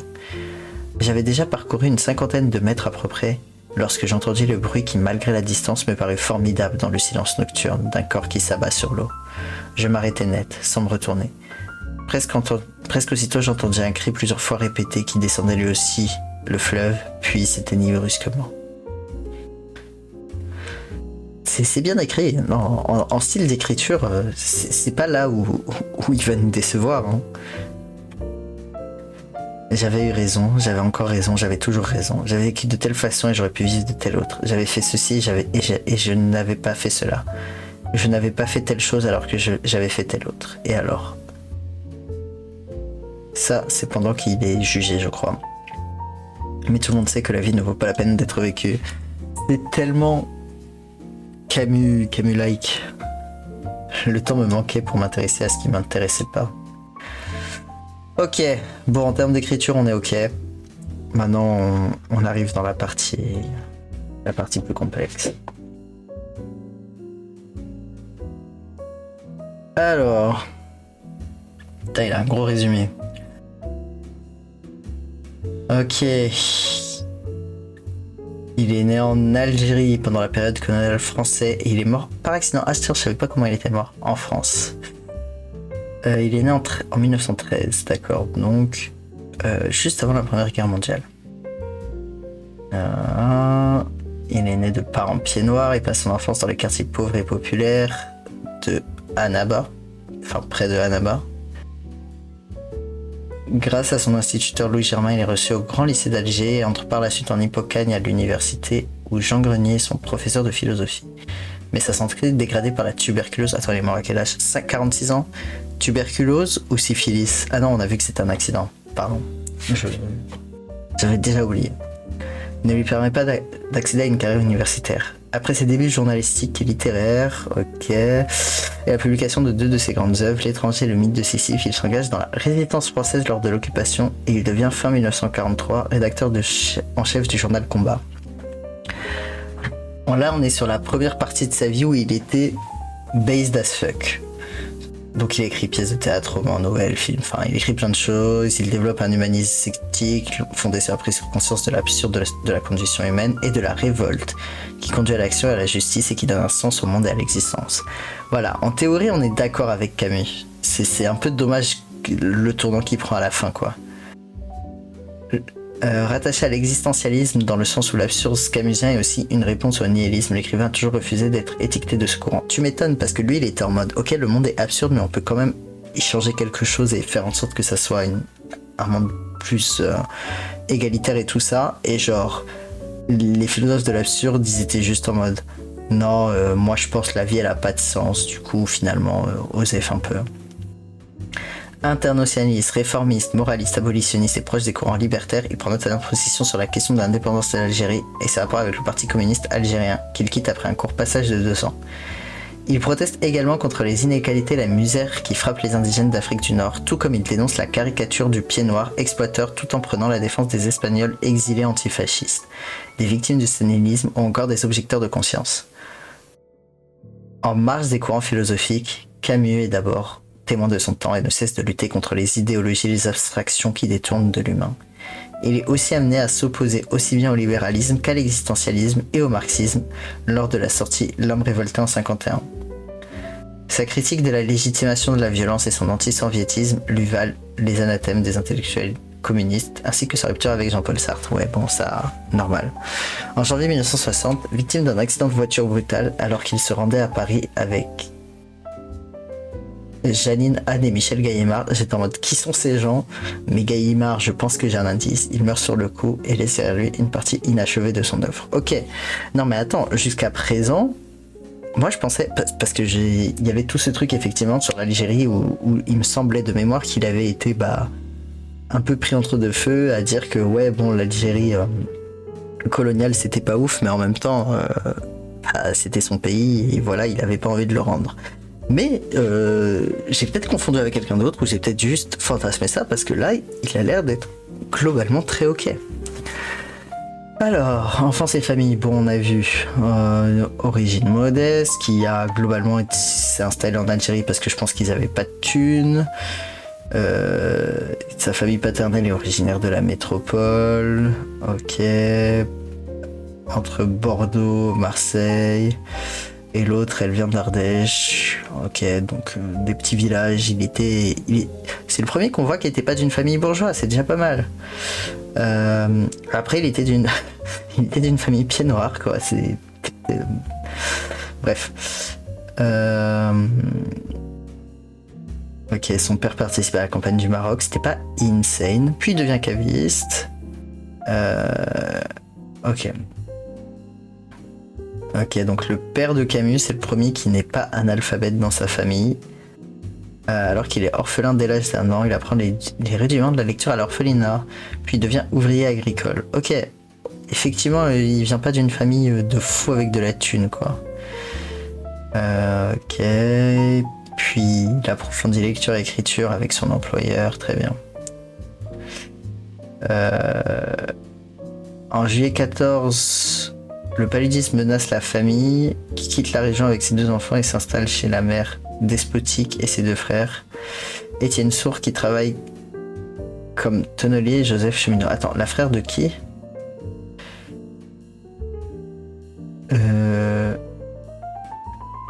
Ah ok, la frère... En gros, les frères de la mère de Camus, donc ses oncles. La pauvreté les éloigne davantage du centre de la ville, les obligeant à déménager au 93 rue de Lyon, actuelle Mohamed Belouizdad. Ok, donc ils sont en banlieue de Annaba, quoi, loin. Ok, donc le père, il est mobilisé pour la Grande Guerre, logique. Il meurt pour la France, putain, ah ouais. Non mais Camus, pour l'instant, il a une vie pas insane. Orphelin de père pour fait de guerre, les 2 frères sont faits pupilles de la nation. Ok. Donc Camus, il a vu que quelques photos de son père, il le connaît pas vraiment et tout ça. Ok. Alors qu'est-ce qu'il dit de son père? Je me suis souvenu dans ces moments d'une histoire que maman me racontait à propos de mon père. Je ne l'avais pas connu. Tout ce que je connaissais de précis sur cet homme, c'était peut-être ce que m'en disait alors maman. Il était allé voir exécuter un assassin. Il était malade à l'idée d'y aller. Il l'avait fait cependant et au retour avait vomi une partie de la matinée. Ok. Son père avait été insane. Enfin, insane non, mais il avait un peu de morale. Il était juste trop pauvre pour trouver un moyen de se trouver une place au lieu de faire son service militaire, quoi. Ok. Donc sa mère, elle est en partie sourde, elle ne sait pas lire et écrire, et elle lit sur les lèvres. Elle n'a qu'un très petit vocabulaire de 400 mots. Ah oui, et communique en utilisant une gestuelle propre à sa famille, utilisée également par son frère Étienne, qui est sourd totalement lui. Dépendante et perdue au quotidien, peu écoutée et peu comprise, condamnée aux échanges rudimentaires et banaux, elle est coupée du monde des autres et n'a accès ni à la culture ni au divertissement. L'expérience sera douloureuse pour Camus qui ne cessera de questionner ce mutisme terriblement angoissant. D'ailleurs, son œuvre portera toujours la marque de l'indicible, de l'incapacité à dire ou de l'impuissance à faire entendre sa voix. Putain, enfin, comme tout le monde, je pense, on a pas mal étudié Camus, mais je savais pas du tout ça sur sa mère. Et effectivement, on comprend d'autant plus facilement son œuvre, quoi. Ok, il est scolarisé, son instituteur lui apprend à lire et remarque très tôt qu'il est très bon, qu'il est sportif et qu'il sait utiliser ses mains. Donc il lui donne des leçons gratuites pour le préparer au concours des bourses. Malgré la défiance de sa grand-mère qui aurait préféré que globalement il aille dans les champs pour gagner sa vie. Alors son instituteur lui lit des extraits de témoignages de la Première Guerre mondiale puisque lui il l'a fait et qu'il sait que le père d'Albert est mort là. Le père de Camus est mort là et du coup ça l'émeut pas mal. Alors il est reçu au grand lycée où il avait honte de sa famille et de sa pauvreté. Auparavant, tout le monde était comme moi et la pauvreté me paraissait l'air même de ce monde. Au lycée, je connus la comparaison. Ok. Donc en gros, il a une bourse, donc il peut aller étudier, mais c'est coup dur. Mais en fait, tout s'explique de pourquoi lui, il était giga engagé alors que les autres non. Genre, forcément, quand t'es un gros bourgeois, tu t'engages que du bout des lèvres, alors que lui, il a vécu la pauvreté, il est vraiment... Ok. C'était un super gardien de but, pour en savoir. Après avoir été reçu à la première partie de son bac, il entre en classe de philosophie en 1930. Mais à la suite d'un inquiétant crachement de sang, les médecins diagnostiquent une tuberculose et il doit aller à l'hôpital. C'est la fin de sa passion pour le football. Désolé. Son oncle et sa tante qui tiennent une boucherie l'hébergent dans une rue où il peut disposer d'une chambre de 31 à 33. Donc je crois que là il est à Alger, de ce que je comprends. Donc son oncle l'ouvre à la culture et Camus est triste de la mort de cet oncle 17 ans plus tard. C'était le seul homme qui m'a fait imaginer un peu de ce que pouvait être un père. C'était un passeur culturel, un formidable initiateur à la grande littérature. Ce fut lui qui l'orienta vers la culture et le développement des compétences littéraires. Et en plus, c'était un anarchiste voltairien et franc-maçon. Bon, une trilogie, ma foi, en plus d'être boucher. Putain, ça, c'est fou. Tu peux être boucher, anarchiste et voltairien et franc-maçon, c'est-à-dire que c'était vraiment une époque où tout le monde avait... Enfin, tout le monde, non, mais où tu pouvais avoir une culture tout en faisant un métier manuel, et j'ai l'impression qu'aujourd'hui, ça se perd un peu. Si ce n'est beaucoup. Alors, il aide son neveu à gagner ses thunes et lui donne accès à sa bibliothèque. En plus de ça, son professeur de philo l'encourage à devenir écrivain. Il a d'ailleurs une grande influence sur lui. Grâce à ce prof, il découvre qu'écrire n'est pas seulement distraire les autres, c'est aussi témoigner de la douleur et de la souffrance et finalement de la pauvreté des siens. Effectivement, en fait, c'est clairement des témoignages. Donc il écrit un peu, il voyage et il fait lire ses écrits à son prof. Et ils ont une correspondance ininterrompue où ils échangent.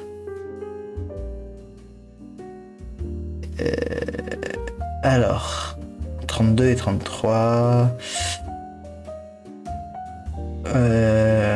il écrit des essais avec ses potes et devient secrétaire de la section algérienne du mouvement Amsterdam Playel. Mouvement pacifiste de lutte contre la guerre et le fascisme. Ok. Il restera toujours fidèle au milieu pauvre qui a été longtemps le sien. Il incarne selon Waveless la voie de la pauvreté. Il incarne la voie de la pauvreté. Ok, oui, il incarne la voie de la pauvreté. Explorant tour à tour la figure de l'étranger, du pestiféré, du repenti et du monstre, il a choisi d'incarner la voix des sans-voix, de narrer le récit des sans-histoires, de parler des silencieux et des muets. Il eut le courage de décrire des ténèbres que parcourent chaque jour sans bruit et sans cri des millions d'anonymes, d'inaudibles et d'invisibles. Ok. En 1936, obtient son diplôme d'études supérieures. Équivalent de la maîtrise. Ah oui, quand même, en lettres. Section philosophie. En présentant la mémoire nommée métaphysique chrétienne et néoplatonisme. Très bien. Portant sur la postée de Plotin et d'Auguste Hippone. J'en connais aucun des deux. Mais soit. Très bien. Il épouse Simone Hier, 1914. Lui, il est de quoi? 1913. Ok, c'est good. Starlette algéroise enleva à son ami Max-Paul Fouché. Toxicomane, elle le trompe souvent et leur mariage s'effrite rapidement. Ah, je pensais que c'était Max Paul qui était toxicomane, mais non, c'est elle. Donc, attends, ils s'épousent en 34 et leur mariage s'effrite rapidement, mais la date suivante c'est 35. Est-ce que ça s'est déjà effrité? Lui, il adhère au Parti communiste algérien sous le conseil de Jean Grenier, donc son prof de philo. Le parti, alors anticolonialiste, est tourné vers la défense des opprimés et incarne certaines de ses propres convictions. Certaines.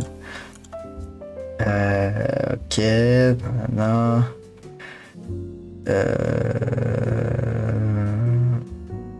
Dans la librairie duquel se retrouvent les jeunes écrivains algérois, donc il y a une espèce de rassemblement littéraire d'Algérie, quoi, à Alger. Camus fonde et dirige sous l'égide du Parti communiste algérien le théâtre du travail, mais la direction du parti infléchit sa ligne en 1936 et donne la primauté à la lutte antifasciste aux dépens de l'anticolonialisme. Ah mais attends, je l'ai totalement mal jugé en fait, il était tout à fait anticolonialiste, même plus que les autres.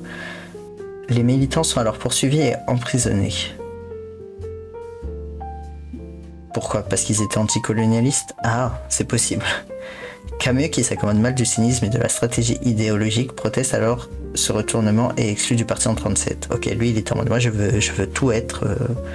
C'est quoi ces calculs politiques? Un peu le GOAT. À la rentrée qui suit cette rupture définitive, ne pouvant se résoudre à un théâtre strictement engagé qui ne porte pas la liberté de l'artiste, il crée avec les amis qui l'ont suivi le théâtre de l'équipe, avec l'ambition de faire un théâtre populaire. Ça m'a juste fait rire parce que comme il était fan de foot, je l'imaginais trop être en mode ouais, comme les journaux, mais je suppose que ce n'est pas ça. Ok. Ok. Donc il forme un groupe, son propre parti communiste vu qu'on l'a viré, quoi. Ah, on est que au début de sa page, au secours. Ouais, on va accélérer. Hein. Bon, il écrit des reportages pour un journal en 39 et 58. Non, parce qu'en 40, le gouvernement général interdit le journal Le Soir Républicain. Et lui, il divorce de sa femme pour épouser Francis Faure, sœur de Christiane Faure, qu'on ne connaît pas non plus, mais voilà, on est content de le savoir. Il s'installe à Paris où il travaille comme secrétaire de rédaction à Paris Soir. Ah putain, il est allé à Paris. Est-ce que c'est parce que... Non. Non, j'allais dire, est-ce que c'est parce que ça y est, l'Algérie indépendante, mais je crois que c'est un peu plus tard quand même. Ok, nanana. Épouser Francis Faure. Il s'installe à Paris où il travaille comme secrétaire de rédaction de Paris Soir. Il fonde aussi la revue Rivage. André Malraux, alors lecteur chez Gallimard, entre correspondant avec Camus et se révèle lecteur méticuleux, bienveillant, passionné de l'étranger. Et il en recommande la publication. Le livre paraît le 15 juin 1942 en même temps que l'essai Le mythe de Sisyphe dans lequel Camus expose sa philosophie. Ok, donc il explose le cycle de l'absurde et tout ça. En 1943, il devient lecteur chez Gallimard. Je suppose que lecteur, ça veut dire les gens qui choisissent les bouquins qu'ils vont publier. Je pensais que ça avait un autre nom, genre éditeur, mais peut-être qu'à l'époque ça se disait lecteur, et peut-être qu'aujourd'hui encore ça se dit lecteur et que je n'y connais absolument rien. Il devient lecteur chez Gallimard, entre dans la résistance et prend la direction de Combat. Quel goat!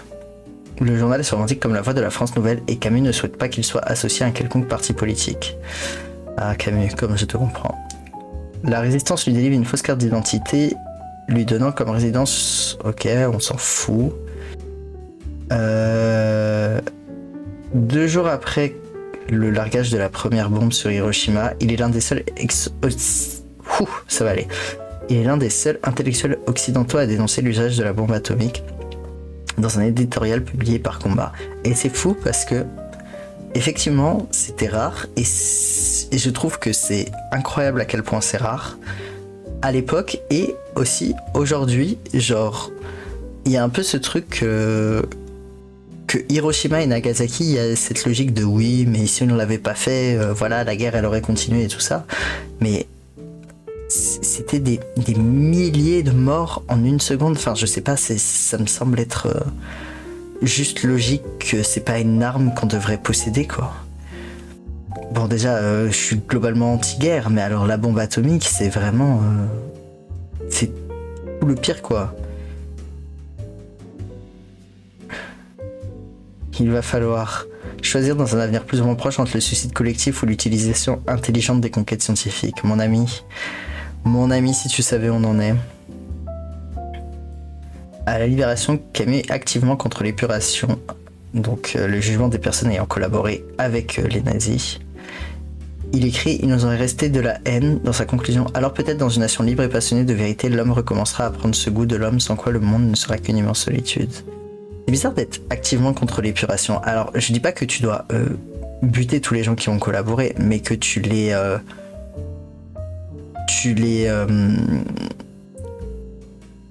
punisses pour le mal qu'ils ont fait, ça me semble juste normal, parce que sinon tu dis aux gens qui ont subi cette collaboration, ah ouais, dommage, vous avez été déportés, vous avez perdu, je sais pas, votre famille dans déportation, mais maintenant on oublie tout et pause. Genre, c'est pas comme ça que ça marche. Il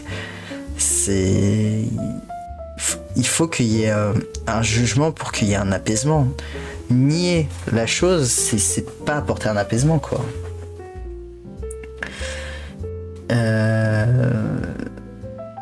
Ok, il demande carrément la grâce d'un collaborationniste. Signe de notoriété grandissante, il est sollicité pour des préfaces et donne des interviews, ok. À l'automne 45, il note dans ses carnets « À 30 ans, presque du jour de demain, j'ai connu la renommée, je ne le regrette pas, j'aurais pu en faire plus tard de mauvais rêves, maintenant je sais ce que c'est peu de choses. » Ok. Ok. Il dirige la collection Espoir chez Gallimard, mais il a des problèmes de santé. Ok, il publie La Peste qui reçoit presque immédiatement le prix des critiques et lui apporte le succès, suivi 2 ans plus tard de la pièce de théâtre. Ok, engagement politique et littéraire. Méfiant à l'écart des abstractions idéologiques, dès 1945, Camus écartait toute idée de révolution définitive et soulignait les risques de déviation révolutionnaire. Selon lui, la fin ne justifie jamais les moyens, ne pas haïr si l'on peut. En octobre 51, la publication de L'Homme révolté efface toute ambiguïté sur ses positions à l'égard du régime communiste. Ça reste un homme de la gauche modérée, qui se positionne à distance de la gauche communiste et de la droite libérale. C'est un communiste qui est devenu juste de gauche, mais franchement de la vraie gauche, quoi, genre pas du PS. Du coup, c'est globalement quand même une des idées très woke, quoi, parce que la gauche c'est quand même un peu woke, c'est pas aussi gauche que l'extrême, c'est pas aussi woke que l'extrême gauche, bien sûr, mais ça reste giga based. Il appartient à aucune famille politique déterminée, bien qu'il était adhérent au PCA pendant 2 ans et qu'il se soit joint au Rassemblement démocratique révolutionnaire. Il proteste contre les inégalités qui frappent les musulmans d'Afrique du Nord, puis contre la caricature du pied noir exploiteur.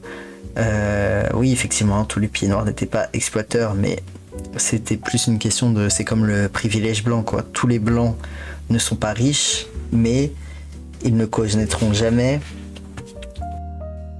la souffrance, enfin les difficultés plutôt que les minorités qu'une personne noire ou qu'une personne arabe ou qu'une personne racisée vivra, quoi. Ok, donc il est contre la répression de Budapest, il est contre le stalinisme et il est contre l'épuration de la libération. Alors autant le stalinisme et Budapest je comprends, autant l'épuration, voilà, j'ai dit tout à l'heure.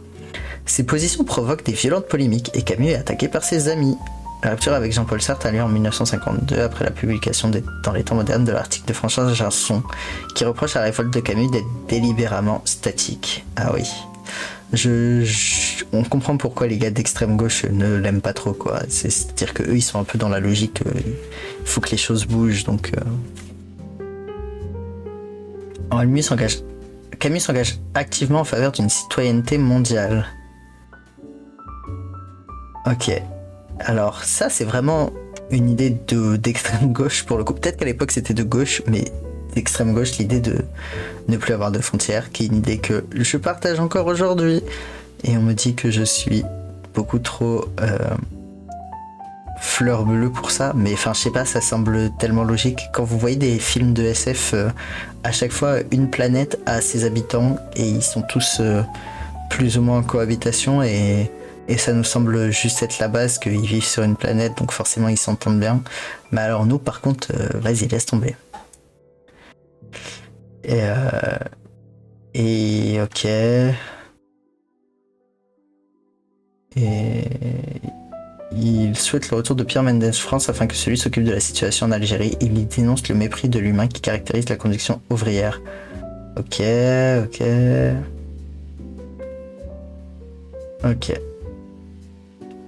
Entre journalisme et engagement, j'attends son avis sur la fin de l'Algérie française en fait.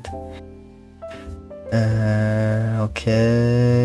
Ça c'est des trucs qu'on a vus mais avec plus de détails. Ce qu'il veut, c'est pouvoir concilier justice et liberté, lutter contre toutes les formes de violence, défendre la paix et la coexistence pacifique, dénoncer tout au long de sa vie la peine de mort, combattre à sa façon pour résister, contester et dénoncer. En vrai, le GOAT, hein. Il s'engage dans le droit de l'objection de conscience. Ok.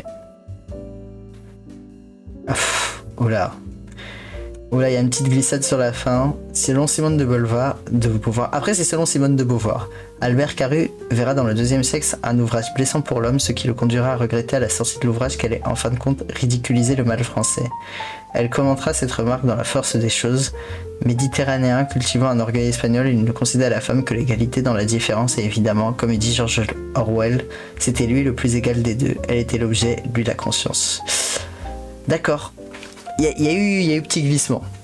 C'est... En même temps, voilà, on s'y attendait. Moi, je m'attendais à pire, pour être honnête. Ok, Camus croit à une démocratie humaniste et non tant aux institutions. Anarcho-syndicaliste. La guerre d'Algérie, le prix Nobel. Voilà, c'est ça qui m'intéressait. Enfin, c'est ça qui m'intéressait. Il faut bien qu'on finisse, quoi. Donc, il lance à Alger son discours l'appel pour une trêve civile. Tandis que on le menace de mort. Son plaidoyer pacifique pour une solution équitable du conflit est alors très mal compris, ce qui lui vaudra de rester méconnu de son vivant par ses compatriotes pieds noirs en Algérie, puis après l'indépendance par les Algériens qui l'ont reproché de ne pas avoir milité pour cette indépendance. Ok. Mais du coup, ça voulait dire quoi? Haï par les défenseurs du colonialisme français, il sera forcé de partir d'Alger sous protection. Dans ce discours, il déclare notamment: j'ai aimé avec passion cette terre où je suis né, j'ai épuisé tout ce que je suis, et je n'ai jamais séparé dans mon amitié aucun des hommes qui y vivent de quelque race qu'ils soient. Bien que j'ai connu et partagé les misères qui ne lui manquent pas, elle est restée pour moi la terre du bonheur, de l'énergie, de la création. D'accord. Mais du coup...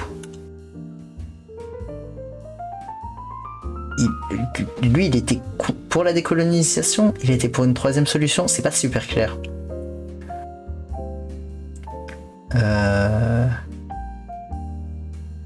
Comment un homme... Ah bon, il reçoit le prix Nobel de la paix.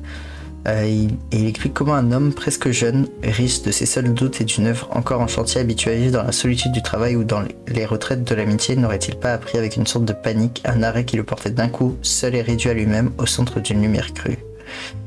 Il fera allusion au déchirement que connaissait l'Algérie et le monde. De quel cœur aussi pouvait-il recevoir cet honneur à l'heure où en Europe d'autres écrivains parmi les plus grands sont réduits au silence et dans le temps même où sa terre natale connaît un malheur incessant.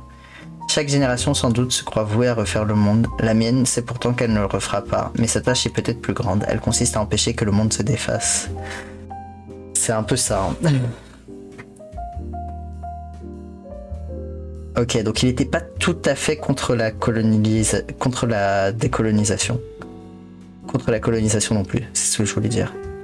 Interrogé par un étudiant d'origine algérienne sur le caractère juste de la lutte pour l'indépendance menée par le FLN, en dépit des attentats frappant les civils, il répond: je suis pour une Algérie juste où les deux populations doivent vivre en paix et dans l'égalité. J'ai dit et répété qu'il fallait faire justice au peuple algérien et lui accorder un régime pleinement démocratique jusqu'à ce que la haine de part et d'autre soit devenue telle qu'il n'appartenait plus à un intellectuel d'intervenir, ces déclarations risquant d'aggraver la terreur. Puis, j'ai toujours condamné la terreur. Je dois condamner aussi un terrorisme qui s'exerce aveuglément dans les rues d'Alger, par exemple, et qui un jour peut frapper ma mère ou ma famille.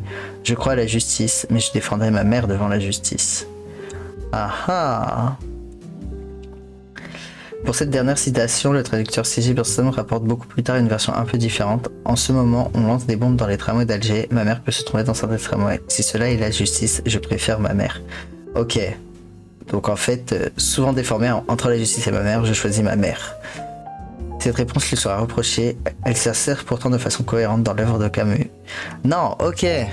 Bah moi j'avais eu cette version-là, du coup, entre la justice et ma mère, je choisis ma mère. Qui globalement, de ce qu'on m'avait dit, parce que c'était en cours que j'avais vu ça, hein, j'ai pas particulièrement approfondi moi-même, c'était globalement une manière pour lui de dire qu'il préférait l'Algérie française, même si c'était injuste, parce que c'était sa mère patrie, mais en fait non, pas du tout. Donc il était globalement pour une solution pacifique, mais juste... il était un peu utopiste et surtout il prenait pas en compte toute la logique colonialiste derrière. En fait, c'était juste impossible d'avoir une logique où les deux peuples cohabitaient pacifiquement. Camus ne se retrouve ni dans une indépendance de l'Algérie qui l'enferme sur elle-même, ni dans la perpétuation de l'Algérie française avec sa production d'inégalité et de misère. Voilà, en fait il est dans un entre-deux où il se rend compte que que sa position n'est pas tenable. Il affirme que la lutte pour l'indépendance se nourrit de l'injustice faite au peuple et condamne la colonisation française. Et là, il a raison, mais écrit en 58 que l'indépendance nationale de l'Algérie est une formule purement passionnelle. Wow. C'est-à-dire que voilà, ça restait un petit Européen occidental. Voilà. Il souhaite la fin du système colonial, mais avec une Algérie solidaire de la France. Il appelle de ses vœux une sorte de Commonwealth français, oui, donc c'est quand même la France qui domine, quoi.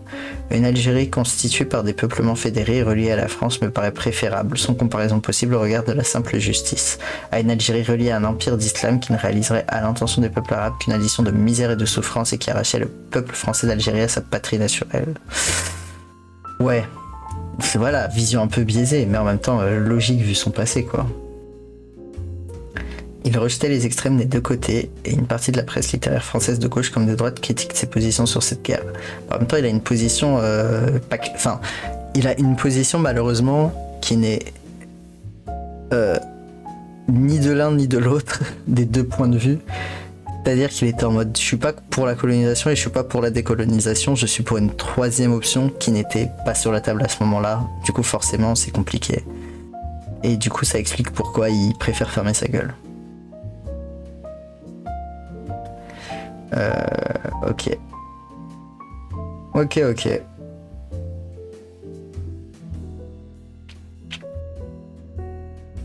Bon. Et physiquement. Putain, j'ai failli oublier le physique. Alors que peut-être que ça allait...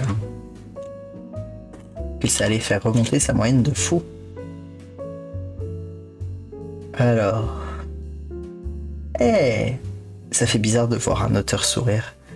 C'est-à-dire que sur toutes les photos, normalement, ils font genre des têtes comme ça, quoi. Avec sa clope à la main, en permanence. On est bien au XXe siècle, non? Franchement, il est...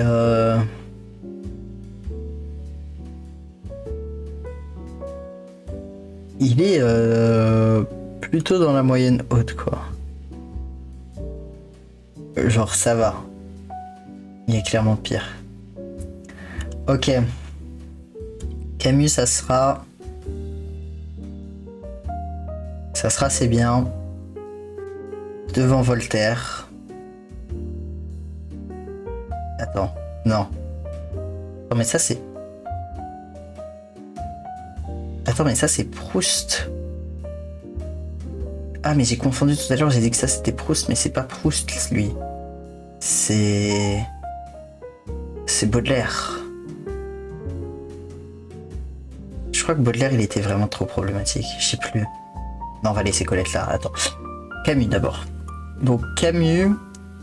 Bon, en fait, pour moi on peut le mettre devant Voltaire parce que, bon déjà son style d'écriture est plus sympa que celui... Enfin, plus accessible en tout cas que celui de Voltaire, plus agréable d'un point de vue scientifique bien sûr, qui est le mien.